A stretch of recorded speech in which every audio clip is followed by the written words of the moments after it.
नमस्कार साथियों, मैं पीताम्बर जांगड़े। आज मैं दवाई की दाम 2.5 गुना बढ़ी है और इसको कैसे नियंत्रण किया जा सकता है और इसमें केंद्र सरकार ने उद्योगपति को कितने लाख करोड़ रुपया उन्होंने कर्ज माफ किया है, तो इसको मैं बाद में बताऊंगा। लेकिन मैं दवाई की बढ़े हुए दाम के बारे में मैं विशेष चर्चा करने जा रहा हूँ, बताने जा रहा हूँ। और ये जो बात कर्ज माफ़ी की बात, आप लोग बने रहेंगे वीडियो में, मैं पूरी अंत तक मैं बताऊंगा।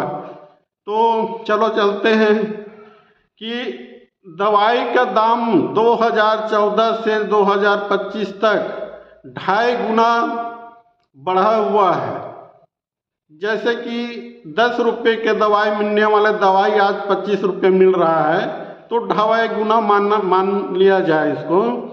और ये जो दवाई जो ऐसे बन चुका है कि हर घर हर परिवार को प्रभावित करता है, प्रत्येक परिवार प्रत्येक घर को प्रभावित करता है, क्योंकि हर घर में एक बीमार पैदा होते हैं।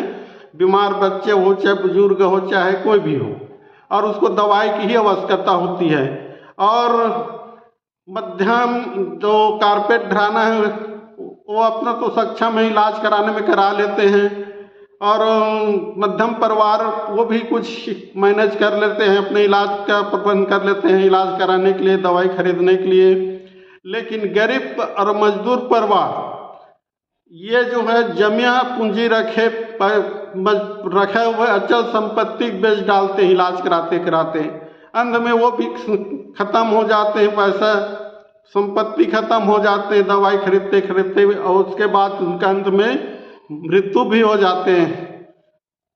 ये आज का परिस्थिति जो है दवाई और सरकार के नियंत्रण से बाहर है। और एक ही दवाई हजारों ब्रांड में मिलते हैं, वही दवाई 10 रुपये का किसी ब्रांड ने, 20 रुपये किसी भी नहीं, और एक रेट एक दाम क्यों नहीं होते, ये इस पर चर्चा बहुत जरूरी है।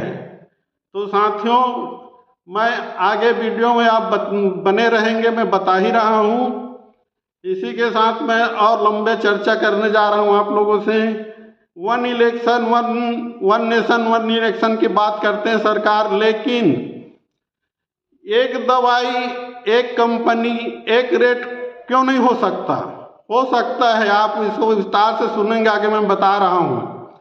जैसे कि आप लोग जानते हैं कि पैरासीटामोल दवाई, ये दवाई का नाम है, वही दवाई बहुत सारे ब्रांड में अलग अलग जगह देशों में प्रांतों में अलग अलग ढंग से रेट तय होता है और बिकता है।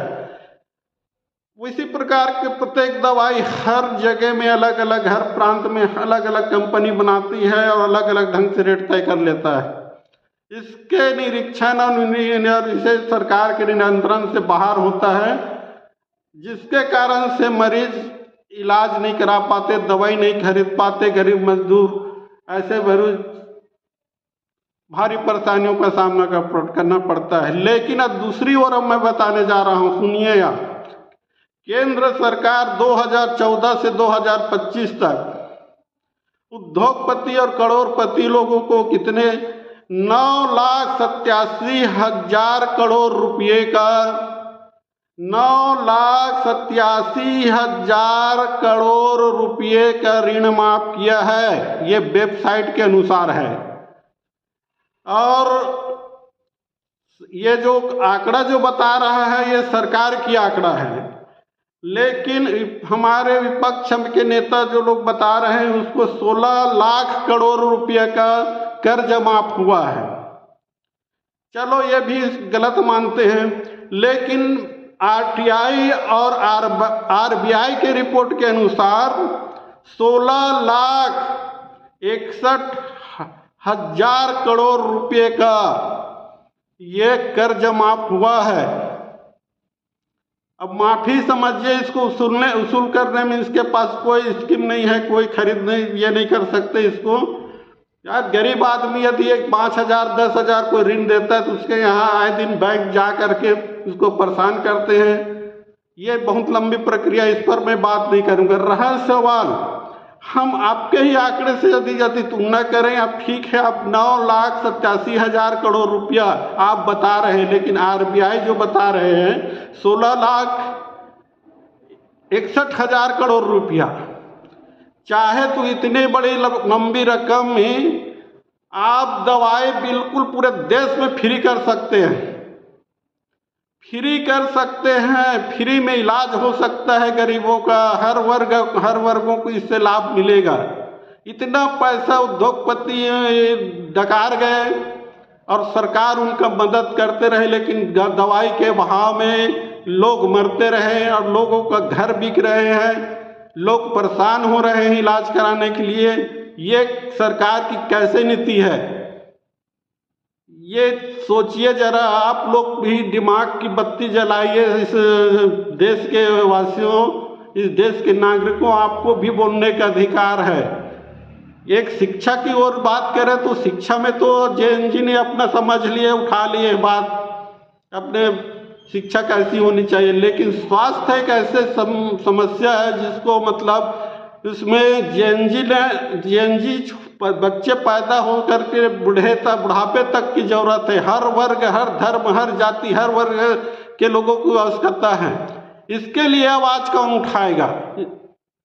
इतने लाख करोड़ रुपया, लगभग 17 लाख करोड़ रुपया कर्ज माफ कर देते हैं, और दवाई 2.5 से 3 गुना बढ़ी है, इसकी आपके नियंत्रण से बाहर है।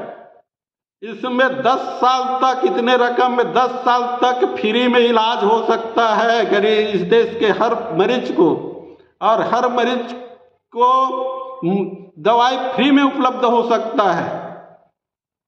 साथियों, ज़्यादा नहीं कहूँगा, ज़्यादा नहीं बातें बताऊँगा। आप लोग इसी तरीक़े से आप लोग इस हमारे चैनल सुझाव हमें देते रहेंगे तो हम और कुछ नए जानकारी आप लोगों को देंगे। इसी के साथ मैं पीताम्बर झांगड़े, नमस्कार।